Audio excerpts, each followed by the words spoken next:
Бүгінгі тақырып storytelling. Жалпы айтқан кезде біздің влогтарды қызықты қылудың бір ғана әдісі бар екен. Ол хикаяны дұрыс айту. Storytellingнің жалпы қазақшасы хикаялату.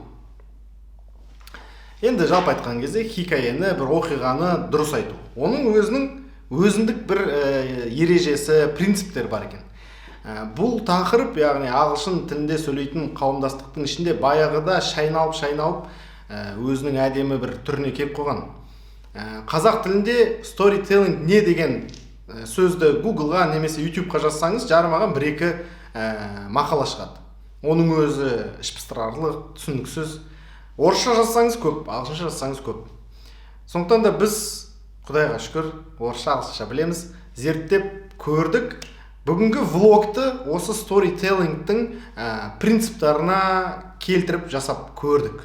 Мен сенімдімін, жалпы әрбір әулеттің, бір семьяның ішінде бір аға немесе әпке болады, оқиғаларды керемет айтатын. Мен жас кезде бүйтуші едік, сөйтуші едік деп бәріміз бүйтіп отырып тыңдаймыз. Именно сол нәрсені біз storytelling деп айтамыз. Сол storytellingтің мастері деп соларды айтамыз. Влогта да сол нәрсені қолданамыз енді. Бүгінгі влогтың историясы алпамыстың кешегі жоғалтқан дронды іздеу туралы болады.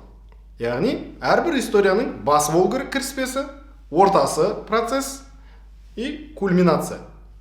Тағы да айтатын болсақ, басы бар, конфликт дейміз, түсініксіз нәрсе, шешу керек есеп, соның шешімі, дұрыс немесе бұрыс шешімі. Бүгінгі история алпамыстың бағана айтқандай дронды іздеу, яғни басы бар, дронды іздеу. Оны қазір алпамыз сіздерге түсіндіріп кетеді.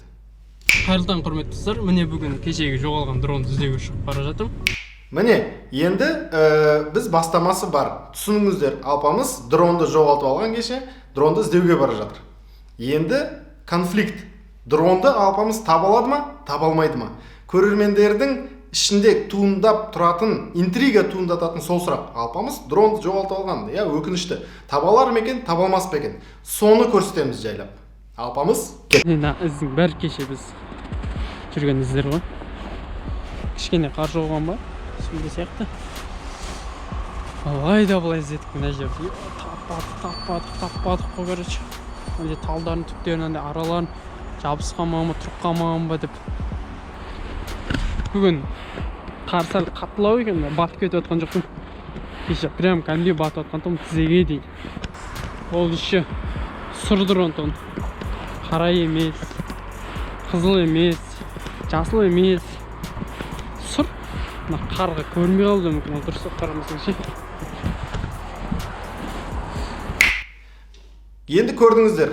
Оқиға өрбіп жатыр. Сіздердің іштеріңіздегі интрига дамып жатыр. Алпамыстың түрі болып кеткен, шаршап кеткен, жаурап кеткен.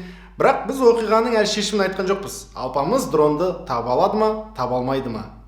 Енді сіздердің интригаларыңызды одан да дамыту үшін біз тағы бір персонажды қосайық. Алишер алпамысқа көмекке келді. Енді екеуі жабылып жүріп кешегі жоғалған дронды таба алады ма, таба алмайды ма? Дәл қазір пікір алаңына барып, өздерінің пікірлерін жазып кетсеңіздер болады, таба алады немесе таба алмайды деп, ал біз оқиғаның өрбігенін ары қарай қарайық. Мен қасыма Алишер аға қосылды. Қалайсыңдар? Әз екеуміз іздейміз енді. Картадан қарасақ, карта дұрыс көрсетпей тұр ма, білмеймін айтар, сол жерге барсақ. Жоқ, дрон. Қазір Алишер аға екеуміз бөлініп кеттік. Екеуміз бір жет қарап жүргеннен бәлкім пайда жоқ. Алишер аға мына басына қарай кетті, мен мына басқа қарай кетіп бара жатырмын. Осы сияқтарды қараймыз қазір.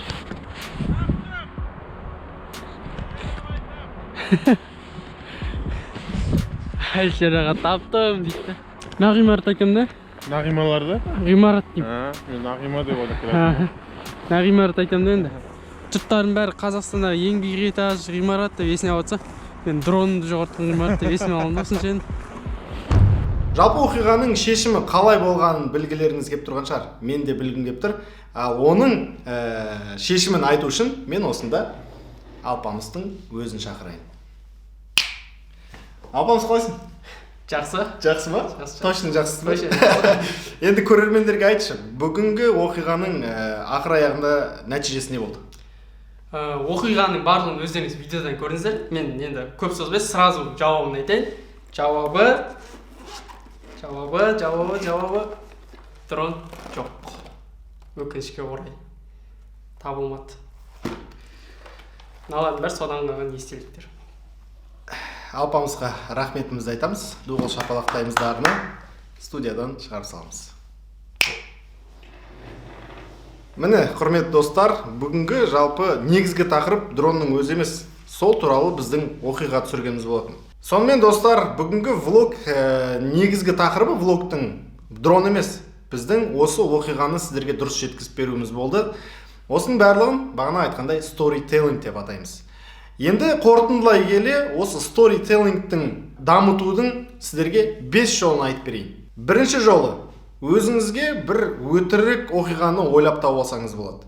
Мысалға, бір бала 8 жасар ауылдан шығып қалаға барды деген секілді өтірік оқиғаны өзіңіз ойлап тауып, соны ары қарай дамытсаңыз, осы сізге пайдалы болуы мүмкін. Екінші жолы, оқиғаны айтып жатқан кезде тыңдаушыға немесе көрерменге оқиға туралы бір-екі кеңестер, яғни бір-екі подсказкаларды беріп кетіңіз. Яғни бала, мысалға 8 жасар қалаға, ауылдың баласы немесе қалаға барды деген секілді оқиғаны адамның басында әдемі болып пайда болатын бір кеңестерді ішіне қосып айтып кетесіз. Үшіншісі, осы немесе басқа басыңыздан өткен оқиғаларды шынайы өмірде досыңызға немесе туысқаныңызға айтып беруді тырысыңыз. Сол кезде сіз даусыңыздың қандай екенін, оқиғаны айтқан жылдамдығыңыз қандай екенін, ішпыстырарлық па жоқ немесе тым тез ба деген секілді моменттерді үйренетін боласыз.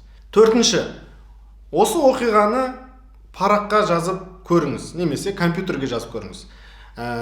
Басыңыздағы туған оқиғаны қағазға түсірсеңіз, сосын оны біраз уақыттан кейін тағы да оқысаңыз, қай жерде қате, қай жерде қызық емес екенін бірден байқауға болады. Бесіншісі, осындай storytelling принциптерімен жақсы жазылған кітаптарды көп оқу керек. Менің жеке басым және менің командам осы 5 жаттығуды қайта-қайта жасап тұратын боламыз. Біздің влогтарымыз storytelling принципі бойынша жақсы жасалыну үшін. Ал енді сіздерге бүгінгі влогты көргендеріңіз үшін рахмет айтамыз. Влогымыз аяғына келді. Жалпы айтатын болсақ, біздің дронымыз енді жоқ. Бүгін біздің соңғы үмітіміз еді, бірақ дрон жоқ. Дронға қош сау бол дейміз, ал біз ары қарай жылжимыз.